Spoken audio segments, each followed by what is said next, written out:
All right, I think we will get started. We have about 100 people on the call, which is excellent. We're really happy that you could join us this evening. My name is Laura Oster-Alland. I'm the Vice Provost for Student Affairs and Enrollment Management here at NDSU, and I'm just thrilled again to welcome you all to the call, and I hope we can get a lot of your questions answered this evening. Before we get going, I'm going to run through a few housekeeping things and do a few introductions. The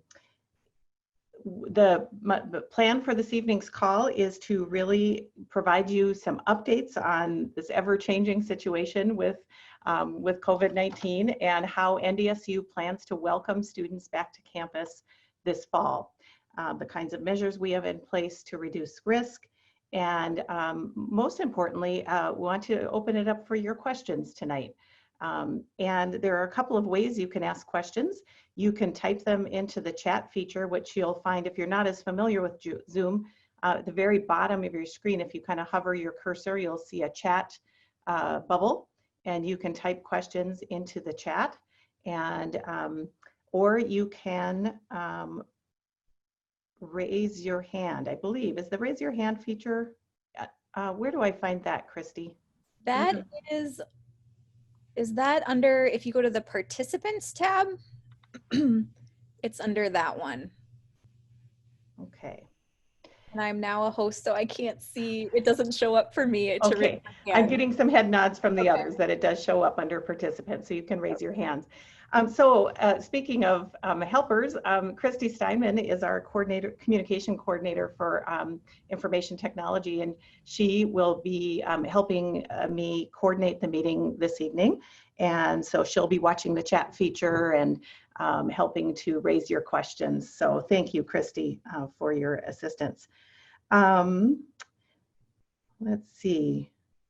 So I would like to introduce a few others who are on the call with me tonight, and then they will be assisting in answering questions. But we have our provost, Margaret Fitzgerald, joining us, our director of Student Health Service, Patty Dirk, our director of International Student and Study Abroad Services, Alicia Kaufman, our, I believe, assistant or associate director for Residence Life, Jason Metters. Our university registrar, Phil Hunt, is on the call, as well as associate registrar, Jackie Schlechter. Our assistant dean of students, Emily Frazier. Our director of police and safety, Mike Bohr. And our director of the Career and Advising Center, Becky Bay. Are there other administrators who I may have missed that I can't see? Laura. Wonderful. Hi, Laura. Hi. I'm having trouble with my machine, so I'm on my phone, so I will be quiet, but I'm Laura McDaniel from University Relations. Thanks for having us. Wonderful. Thanks for joining. So we do have, as you can see, a wide variety of administrators here who represent various areas of the campus. So we think we can give you a pretty good feel for the many activities and measures that are going on so that we can welcome you back. But before we get started, I would like to start off the call with a video. Our provost actually made a video last week to explain a little bit more about the HyFlex model. So we're going to get started by showing that.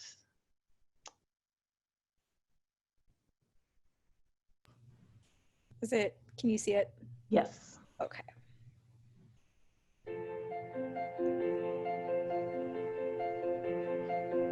My name is Margaret Fitzgerald, and I'm the interim provost here at NDSU. As you can see, I'm standing here in a completely empty classroom, but we are very excited to welcome our students back to campus in the fall, and our plan is to deliver face-to-face instruction in a way that NDSU is known for.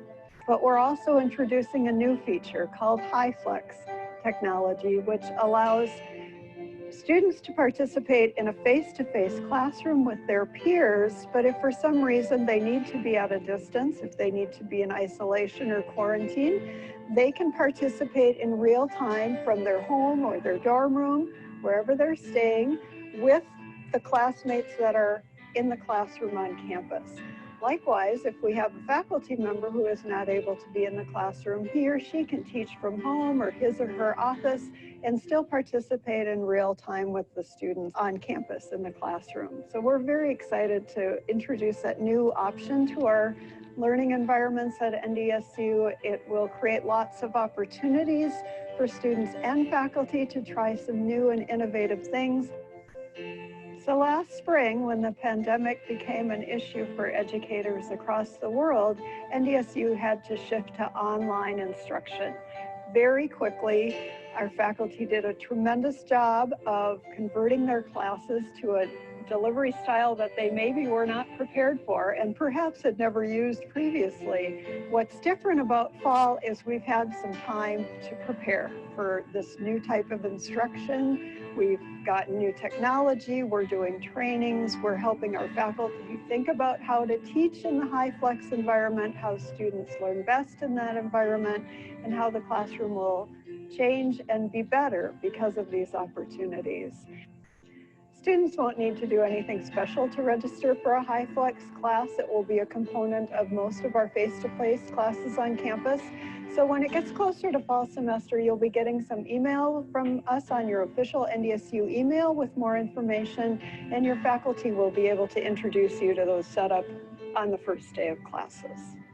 Our faculty are very excited to see you back on campus in the fall and are looking forward to trying this new technology, looking at new ways to enhance student learning and help you master the skills you need moving into your careers.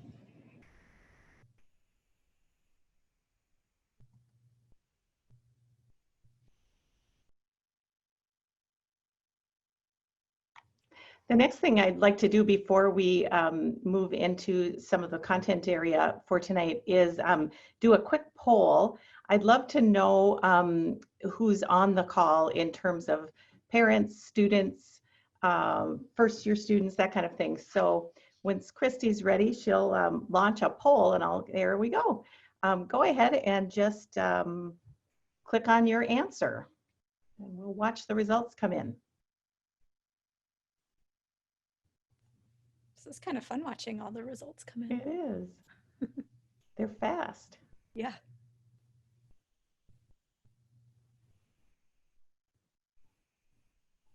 Okay. Look like we have quite a mix of first-year students, transfer students, returning students, family members of first year, and family members of returning. Thank you very much. So we'll, I think there'll be content in here for everybody. And again, if you don't get your question answered, please ask it in the chat. All right.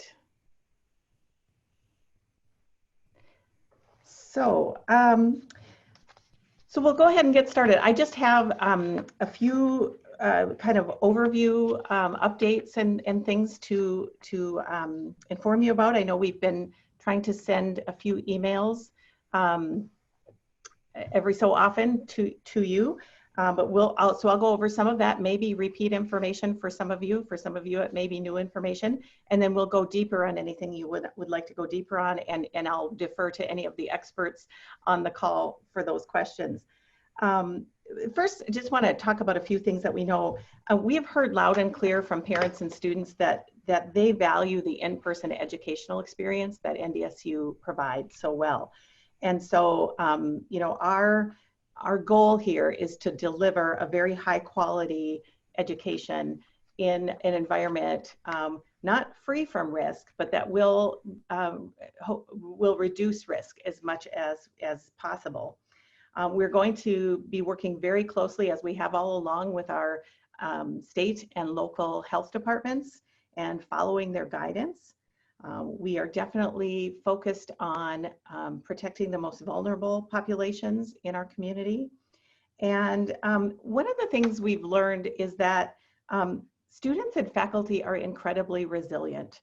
When we had to move to online last spring, as our provost said in her video, faculty did a great job of adjusting on very short notice, and so did students. You know, we did a lot of checking in with students, and it was not an easy time, but what we really learned is that both students and faculty are resilient and they're innovative.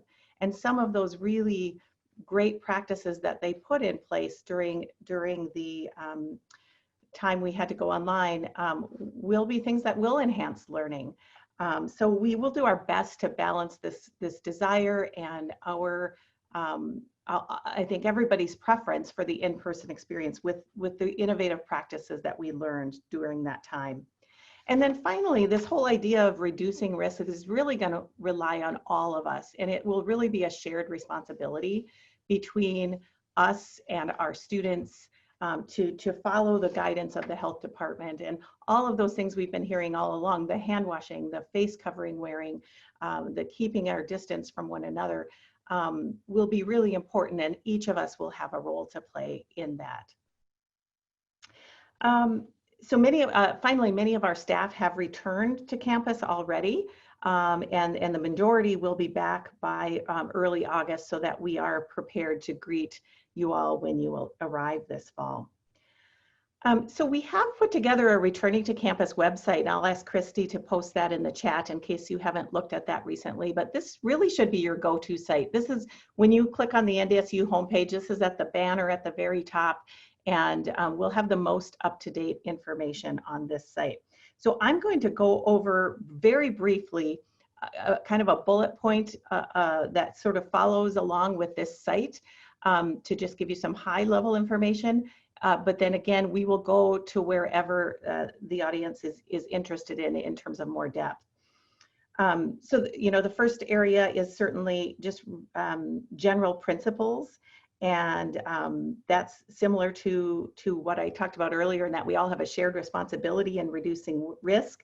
We're going to be asking people to monitor for symptoms, including fever and cough and all of that, social distancing, hand washing, all of those things. So again, that can be found right on that website. In terms of academic instruction, as our provost so clearly articulated in the video, we will be using this HyFlex model.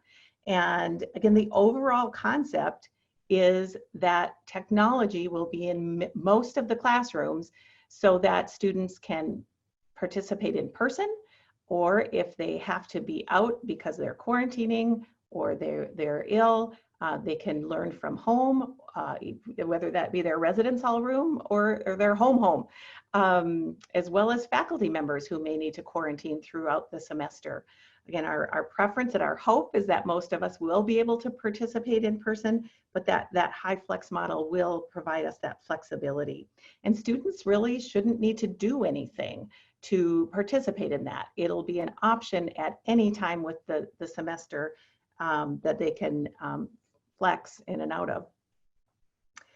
In terms of student life, you know, with our new students, we always have a very robust welcome week experience when students are socialized into our campus and learn a lot about our offerings and our support services, and we still plan to do that.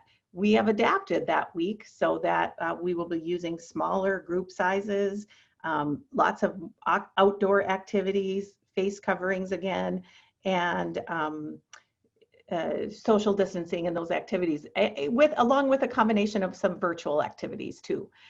So there will be, again, a wide variety, but the groups will be smaller. Those groups will consist of people on their residence hall floor. And so that will also hopefully keep similar students in the same community. Our residence life area has put lots of practices in place to reduce risk, including how we move students in. If any of you have, for those of you that are returning students or family members who have dropped off other students at college, typically we do this in a real big event on the Saturday before classes begin, and we'll be spreading that out this year in a much more controlled and fashion so that we can just bring smaller numbers of people on campus. You know, I am noticing, I think I should maybe not plow ahead quite so quickly because I'm noticing there's a few questions. One at least here on HyFlex and how that's different than Zoom and Teams. So I might just pause here and see either Christy or Margaret, would you be interested in trying to catch that question?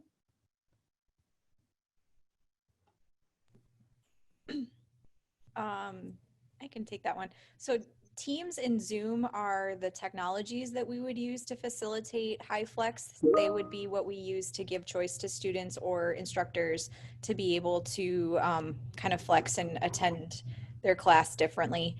And they might be a component of some of the online collaboration that could be done, but they're really just the tools that we're using to allow for HyFlex. HyFlex being the overall umbrella of giving choice to how we attend our classes. And it looks like the next question is very similar. How long will we implement HyFlex, and is it temporary or only during the pandemic, or will we continue to use this? I think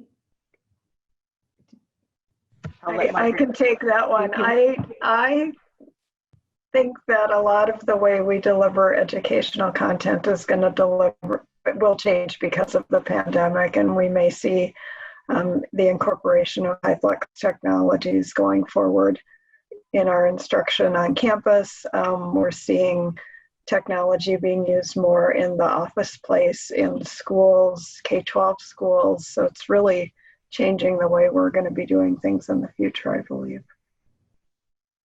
I agree. I've heard many people say, and I don't want to say this as fact because I don't have to make the decision, but many people have said that the snow day is a thing of the past for both workers and students.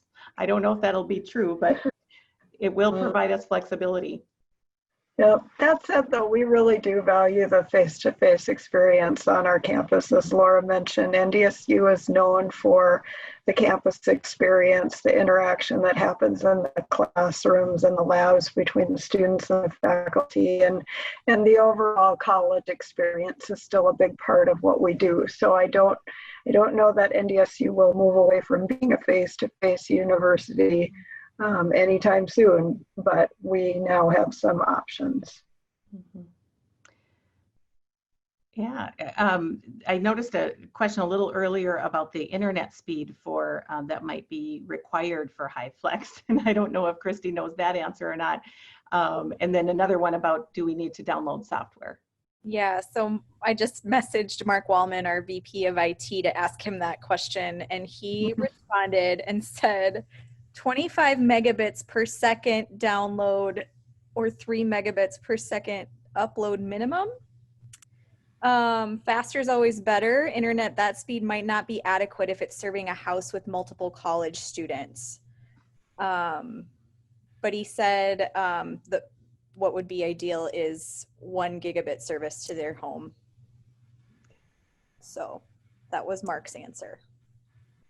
Excellent. Our VP for IT is on call. Yes. Excellent. And then the other question about needing to download the software, you might need to have Zoom, which we do have a campus license for. So every student, faculty, and staff will have a Zoom account. You might need Microsoft Teams. It's pretty much as long as you have the internet, you'll be able to access the different softwares that are being used. It's likely going to be Zoom or Blackboard or Microsoft Teams. There might be some other tools, but they should all be web-based that you'd be able to use. Blackboard is the learning management platform that we use on campus for face-to-face and online courses. It keeps class lists. You can do exams on Blackboard, but collaborate as like Zoom to a great extent. So that is something that our students definitely get familiar with once they get on campus. Mm-hmm. For those of you just as a brand new students coming in from high school, Blackboard is similar to Power School, is what they use in North Dakota, I believe. So I'm going to move to, there was a question about residence life and moving in to apartments. So what I want to do now is just segue briefly to a couple of announcements about residence life and then ask if Jason Metters would take that question. Because then it seemed like there were a few others related to residence life. So residence life will have early move-in, early drop-off dates for belongings on August 3rd and 7th. And then, as I was starting to mention, we'll do a more controlled and scheduled move-in the 20th through the 22nd. So I think I'll go ahead and turn it over to you, Jason, for any other specific questions related to residence life. Yeah, so just a couple of quick clarifying points. For students living in a residence hall, students are able to sign up for a designated arrival time slot. So as an example, we have some early drop-off times the week of the 3rd through the 7th.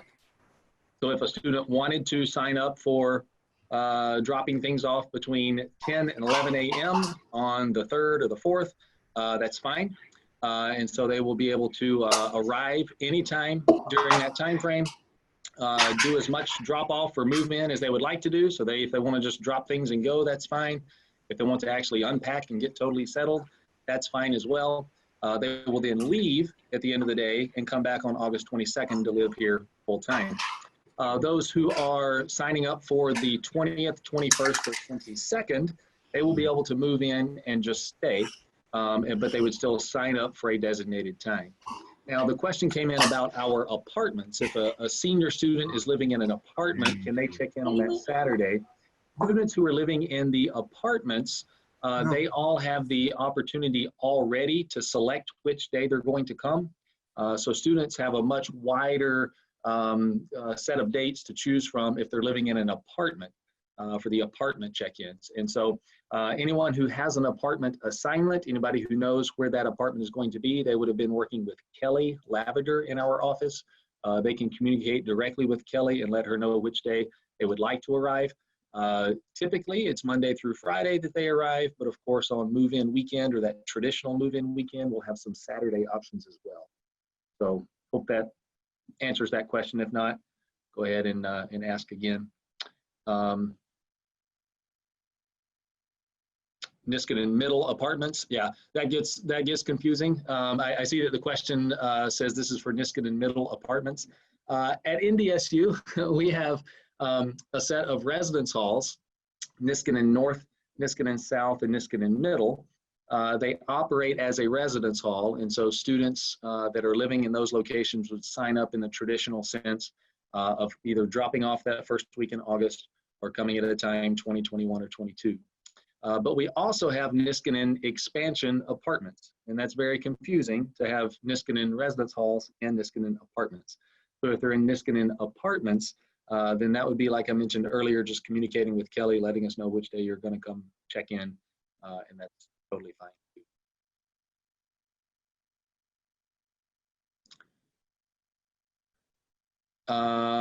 Let's see, it looks like there's a question about marching band.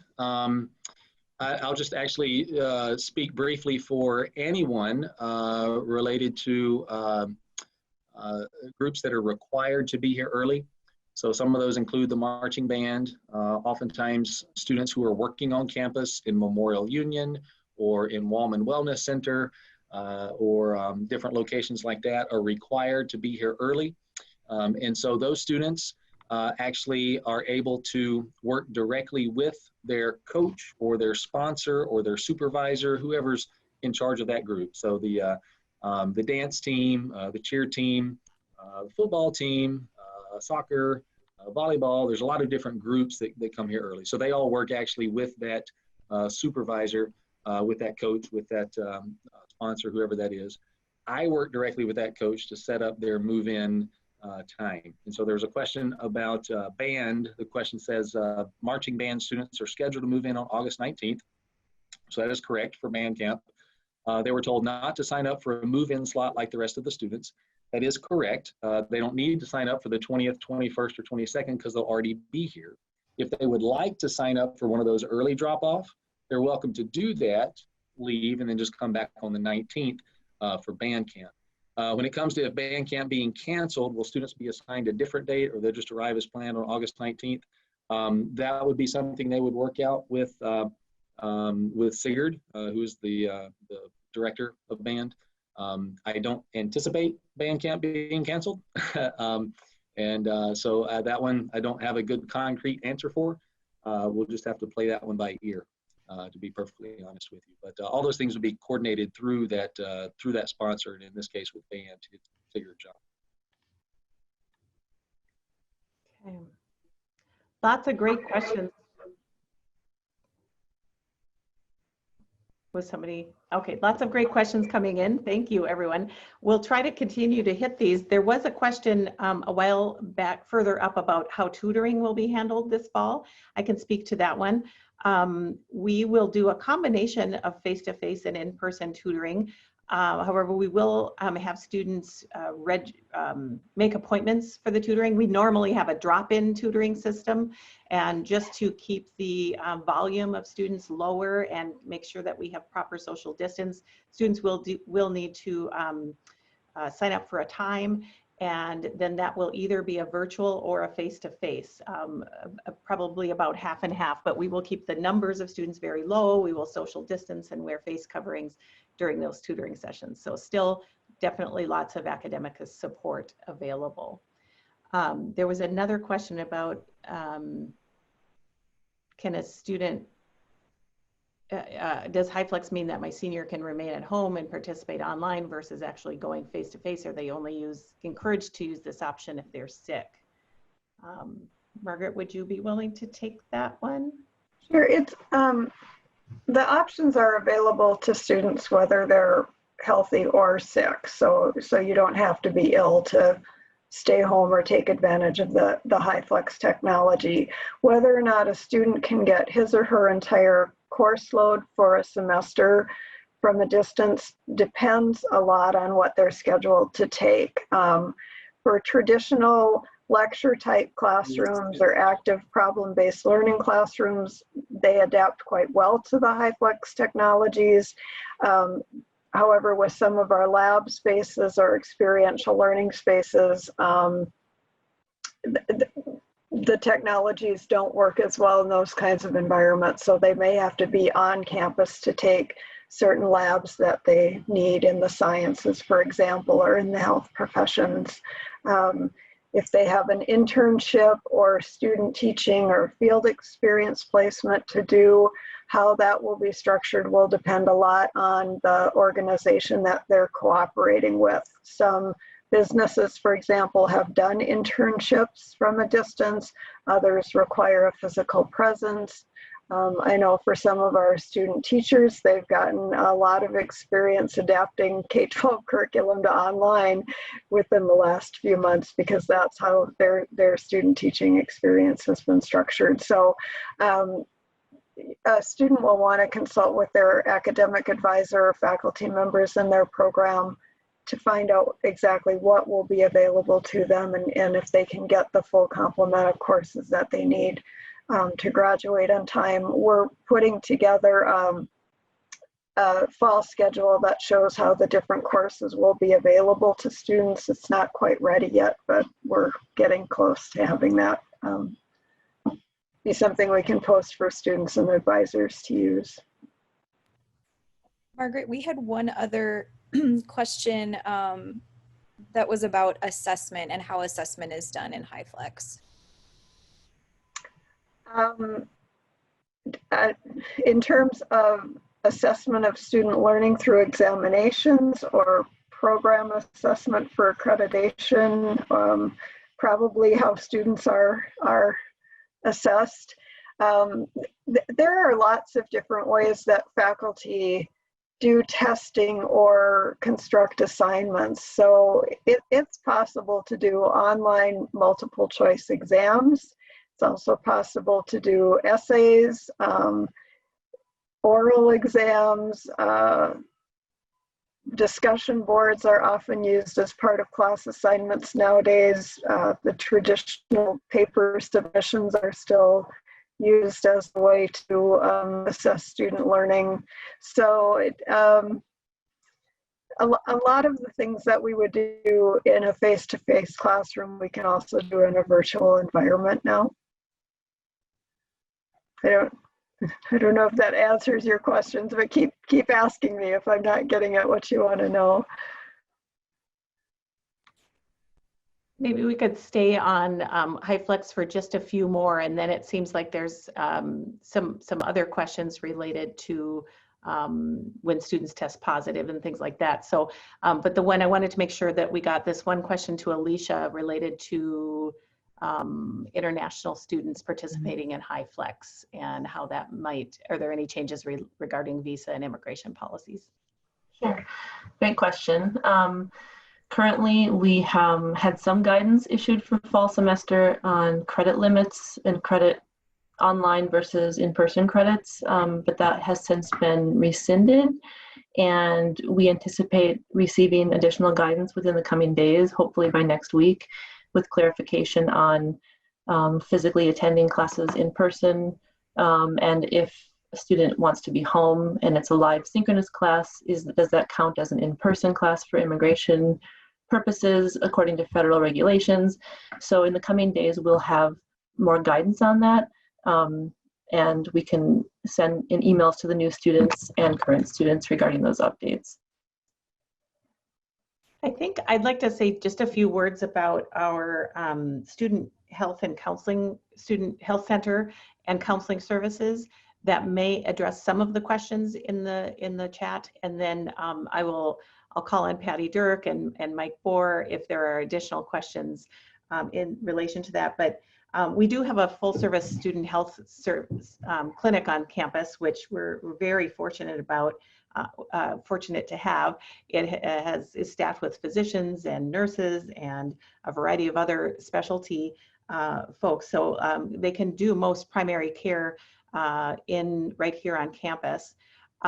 We do accept insurance as well, and bill insurance directly. We do COVID-19 testing. And so there were some questions about, what happens if a student tests positive, both from the perspective of if they're ill or if they're just in the classroom, and what's the process for notifying classrooms.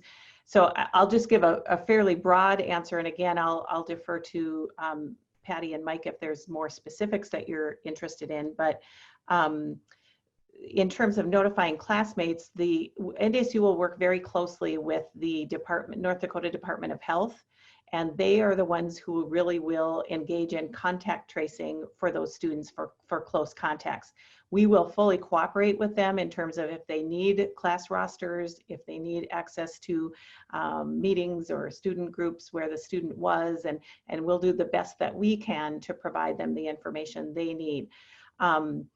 The students testing positive in a classroom and notifying their classmates, they may or may not be notified depending on how close they were to that student who tested positive. And so I'm not going to remember the exact guidelines, but I would call on Mike Bohr, our Director of Police and Safety, who's been a more regular contact, or Patty Dirk to weigh in on this as well in terms of what is considered a close contact.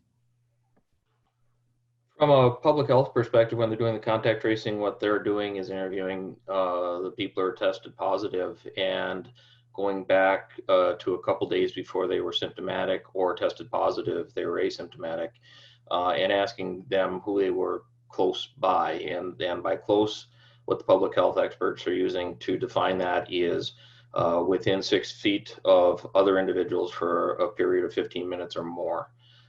And so essentially that for a class period, obviously there would be a 15-minute duration. The question would be, how close are the other students in that class? And so that would drive who's determined to be a close contact. Thank you, Mike. And then Patty, there was a question about if it's something about healthcare for a student who became positive and was sick. Like, is somebody going to be checking on them, that kind of thing? And this might be a question for Patty, but also residence life, because I think this will be a cooperative effort. But maybe you could start, Patty, and then you could certainly add anything that I maybe neglected to say about student health. Sure. So we have been doing collections. So the testing is actually done at the North Dakota Department of Health. We do the collection here. The provider or a nurse can do the collection, and then it's sent out, and the student would receive notification of whether it was positive or negative, depending on how many are being collected within the state at that time, but typically around an average of 3 days. And so the provider would let the student know if it is a positive, and then it's, as Laura explained, the North Dakota Department of Health will have a contact tracer that would contact the student and tell them exactly what they need to do. So If it's somebody that is positive, they would be in isolation, and they would explain the time frame.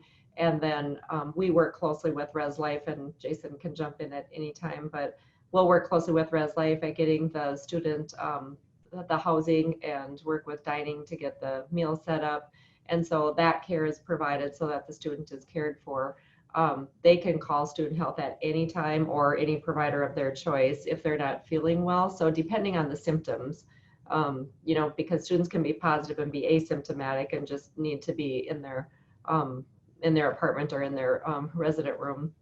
So depending on how they're feeling, but they can call at any time. We don't encourage students who are asymptomatic and positive to come to student health, or to, you know, any provider will tell people to stay home if they're well. So if you're symptomatic, if you're asymptomatic or not feeling sick, we would ask that you not be out in the public or accessing healthcare of any kind until you've met the quarantine guidelines. So does that kind of, did I miss anything, Mike or Laura? Anything you want to add, Jason? Not really. I think that's a good summary. Just as a point of reference, we have an entire residence hall that we are setting aside specifically to be able to use in case it is needed for students to be able to have a place to quarantine if they have tested positive. We have a place that we can, you know, separate them off and still, like Patty mentioned, still be able to make sure that they get food and things that they need each day, and still meet those needs that they have, but just let them be totally separate from the general student population until the issue is passed or resolved and they can return. And I think I saw a question about temperature checks. And so one of the questions that students will be asked is if they have a thermometer, and if they don't, those will be provided. We work with Mike Bohr's team to get those thermometers out to students on campus and potentially off campus. So we wouldn't be having somebody stop in and check the temperatures. We'd be asking students to do that for themselves. And then there'd be guidelines if it went over a certain threshold that they would contact a provider, or at any time. You know, there's guidelines given and direction given from the health department or from the provider if a student or if somebody is ill, when they should be seeking additional health care. And Jason, also there will be wellness checks. Excuse me, I'm sorry, I've got something in my throat here, but there'll be somebody stopping from Res Life that would be doing checks as well, I think, right? Or calls. I don't want to misspeak. I don't know that I'm totally following what it is you're referring to. She's saying that the students in quarantine or isolation will be checked on. Yes. Yep. Okay. Yep. I thought you just meant in general that we were going to have random people checking on people in residence halls, and I was like, well, no. But yes, those that are quarantined, absolutely. Yep. And just a quick definition, because there was a question that if students are in quarantine, will they have to move out of their residence hall? And difference between quarantine and isolation, right? Quarantine, I think generally they would be in their own residence hall waiting their test results. They would stay in their room. If they tested positive, they would need to move to an isolation space, which would be a different residence hall room, but we wouldn't be moving them off campus or anywhere else. Like Jason said, there would be a whole residence hall designated for them with people there to care for them. And just to remember that many of the people who test positive will not be ill. And so they'll be quarantining or isolating, but still able to participate in their classes and all of that. If they are ill, that's where we will be, doing the checks and would certainly provide them the health care they need on campus, or if they needed more care than that, then they would be moved or referred to another healthcare provider. Follow up to that, just Laura. to clarify, Laura, I think that's changing at the end of August. Correct, Jason? So if we have any summer students on tonight, they might be in a situation where they know of students getting moved. So we have been moving students this summer that need to isolate or quarantine if they have roommates. So that's just a change that's going to start for the fall. Can you talk about the how it works when you have either roommates or people that you're sharing the bathroom with, if how the quarantine works for that group? Yeah, as I'm understanding the situation right now, if an individual tests positive, that individual would move into the other residence hall space. We would hope that the others in the original room would also get tested because they would have been clearly in close contact or closer contact than most others. But they would continue to stay where they are unless that changed, and then they would relocate. And there's a lot of questions kind of on the same line, but around masks and oh shoot, I just lost it. And closing off spaces if there was an exposed person. So I don't know if those are both Mike Bohr questions. I'll take the second one first. There's an effort underway to, address the sanitation and the cleaning aspect of that on the commonly touched surfaces and the classroom spaces. And I know the facilities management has brought on some equipment to do that more efficiently. A lot of times the way this plays out is there'll be a fairly large separation in time between when a person was last in a space and when we find out that they're positive. And we do know through research that what the typical duration of survivability of the virus is. And so we'll weigh that in terms of how we might address our actions in terms of closing off spaces for extra cleaning and those sorts of things. So it would be taken on a case-by-case basis. And the first topic, remind me what that was that you had mentioned. Face coverings. Oh, face coverings. Yes, that's something that we just noticed today, that the state of Minnesota issued an executive order that relates to that, and that continues to be a moving piece. We currently are essentially requiring them or having the students wear them in the faculty when they're in the classroom space because of the 6-foot distance issue is problematic in classroom spaces. We're separating people to the extent possible, but won't always be able to guarantee a 6-foot length in between everybody. And so that's part of the driving reasons for the face covering in those spaces.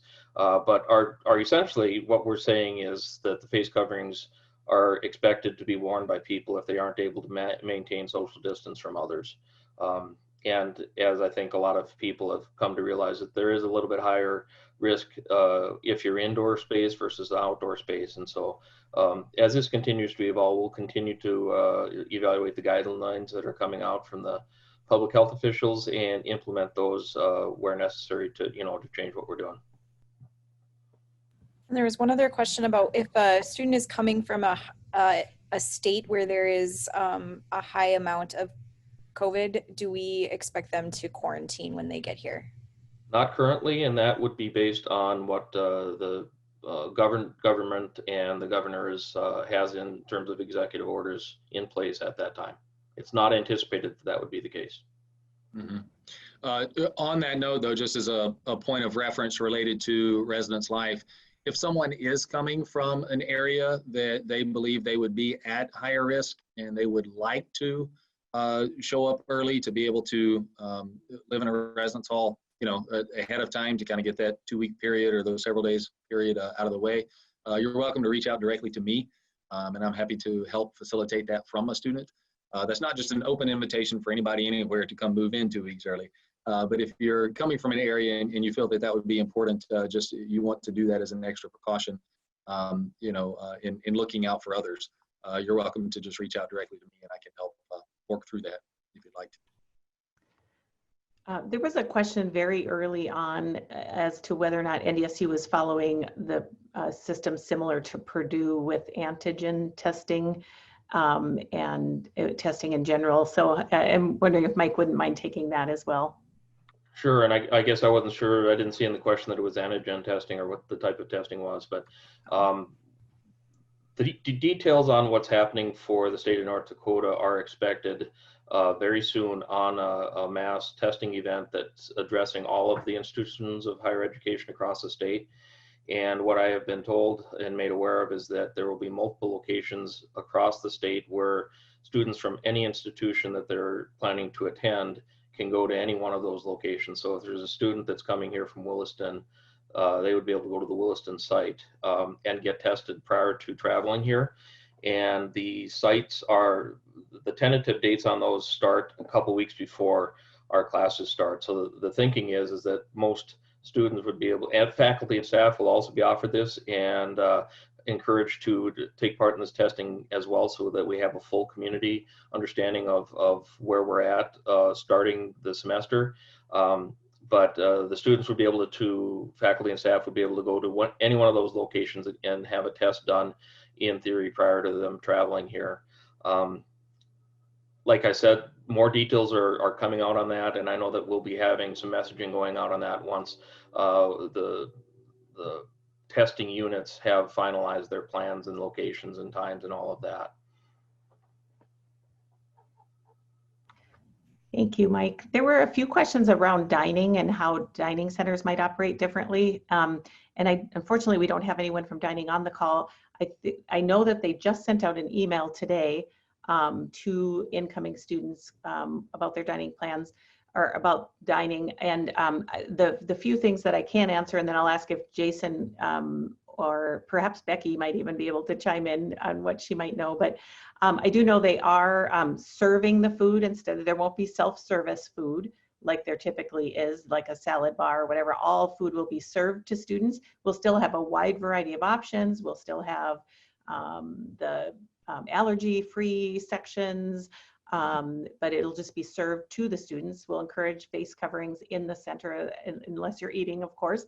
And then they will be offering to-go meals as well. So students will be able to come in and fill a couple of containers and take them out of the center. Anything I missed on that, Jason, that you know? The only, excuse me, the only other thing, those of you that have experience with the dining centers in the past, you know that students would be able to have their fingerprint on file, so they could just touch a little touch pad on their way in. That's not user friendly anymore. And so they are in the process of implementing a little thing that students can hold their ID near it, and it can read it from a distance, similar to the way they get into a residence hall. They hold their ID up. They don't have to actually scan it through anything. It just senses that it's near. And so they'll use that for entry instead of everybody touching the same touchpad with their finger. So that's another just slight adjustment like that.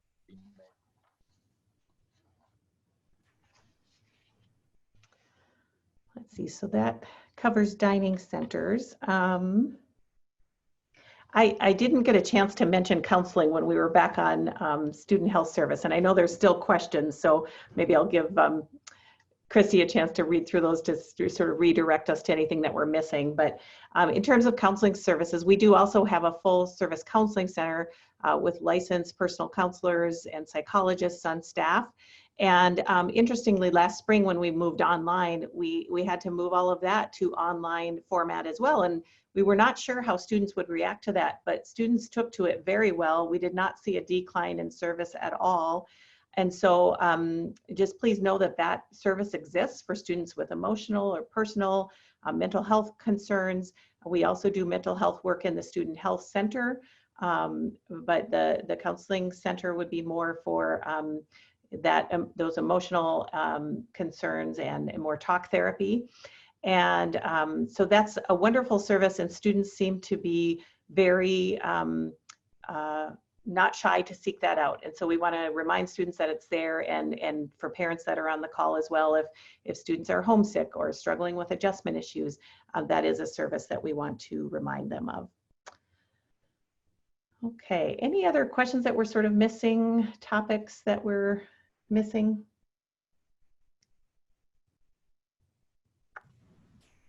One that I just saw, and I don't know if we touched on it exactly, but plans for social distancing in labs.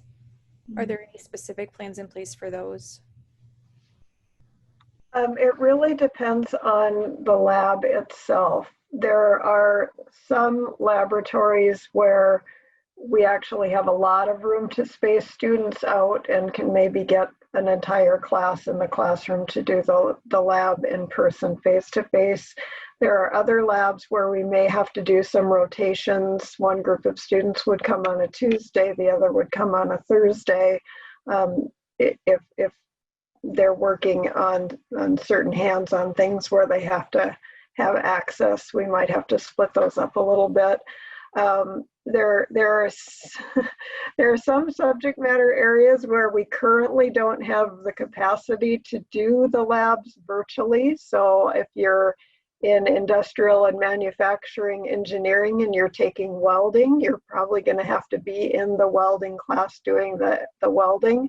Although they're finding apps that are being created to help people learn how to weld virtually. We don't know how good they are yet, but there are just some things where you have to be present in the classroom to be able to manipulate whatever the purpose of that lab is. So some in engineering, some in health professions, some in chemistry, some in biology. We are experimenting with lots of different kinds of technology. There are apps where you can turn your phone into a microscope, for example, and we're looking at different simulations, for example, in the nursing program, in anatomy and physiology, but at least for fall semester, much of what we do is still going to be face-to-face in the lab itself. Great. Two questions I'd like to take quickly. There was one, if a student contacts COVID and is not well enough to complete coursework, what will they lose a semester, get an incomplete, allow flexibility in courses? There could be a variety of options for those students. We do have a process in place. So if a student has tested positive, they're very ill, they cannot complete, we have a process in place through the Dean of Students office where we would do a class absence notification, and we do those regularly for other types of illnesses too. Unfortunately, once in a while we have students who are hospitalized for a variety of reasons, can't complete coursework. So we do those class absence notifications. And then when the student is well, we ask the student to work with their instructors on either an incomplete or a withdrawal if necessary. But there are generally a variety of options. I'll suggest if Emily Frazier or Jackie Schlechter want to chime in, they're welcome to do so. I can speak to when the absence notification is provided to faculty. In our experience, faculty are very happy to work with students who have had to be out of the classroom to make special accommodations to provide additional time. So that generally is something that's handled really well, and students can work with their faculty individually to set up a plan that makes sense for that particular course. If they are having challenges, they're welcome to connect with our office and we can provide some further guidance in helping them with some of those conversations. And I would echo what Laura and Emily conferred. Thank you. And then there was a question about Welcome Week, and the week is not completely finalized, but what I will tell you is that we will be still having some group activities. There'll be smaller groups than normal. Generally, we gather the whole student body on the lawn of the STEM building and do some large group activities. Those will need to be smaller, and we will follow the state's Smart Restart guidelines for group activities. Right now, the largest group we would have at any one place would be 250, and that's at the risk level we are at now. And if we did have a large group like that, we would have them appropriately spaced. Many of the Welcome Week activities will take place outside. And then every Welcome Week, every student will have a Welcome Week group where they'll be with about 30 students. Generally, those students will be all from their residence halls if they live on campus. If they're off-campus students, all of the off-campus students would be together, and those students would be together throughout the week. Again, face coverings will also be provided. But I've been amazed at the creativity of the Welcome Week leaders and the Student Success Program staff who are planning those events, at how they're adapting and still able to create some really fun activities that will create community and tradition. So I think you'll be excited for what we'll see, and that'll be released in about 2 weeks. Let's see. We have just a few minutes left, and we'll try to get to a few of those remaining questions, but I do want to kind of give a couple of reminders as well for students who are incoming students. If you're brand new to the university, either first-year students or transfer students, I would, and if you have not registered for classes yet, we actually have an opportunity. If you want to stay a little longer on this call, we have our Assistant Director for Career and Advising, Andrea Hine, on the call, and she's going to help walk you through your next steps. So if you are an incoming first year or transfer student, just stay on the call, and we'll actually take any questions that you have, but particularly if you're confused about anything related to orientation or registration, we'll help you out with that. And then returning students, if you were with us last spring, but you have not yet registered for fall, just encourage you to make an appointment through the Navigate app.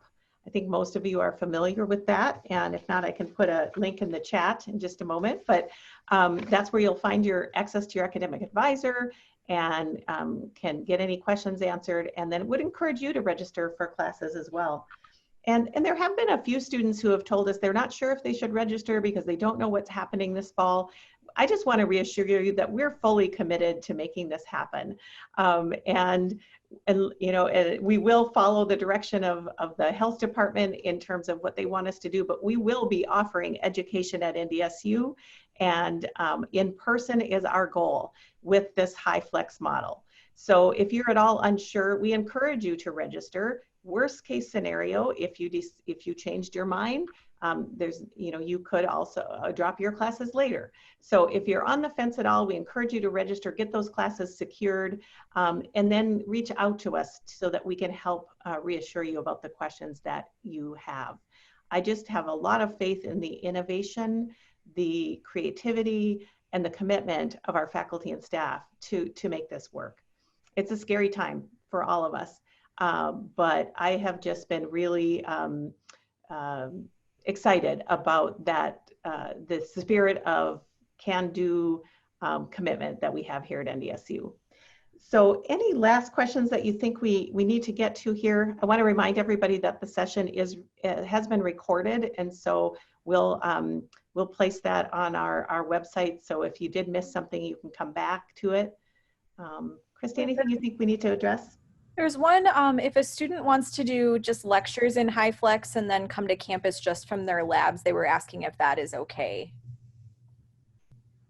And that I think that question came from a student in chemistry. I would suggest visiting with your advisor and your faculty in chemistry to see if that will work for the way they're setting up those courses that you need for graduation.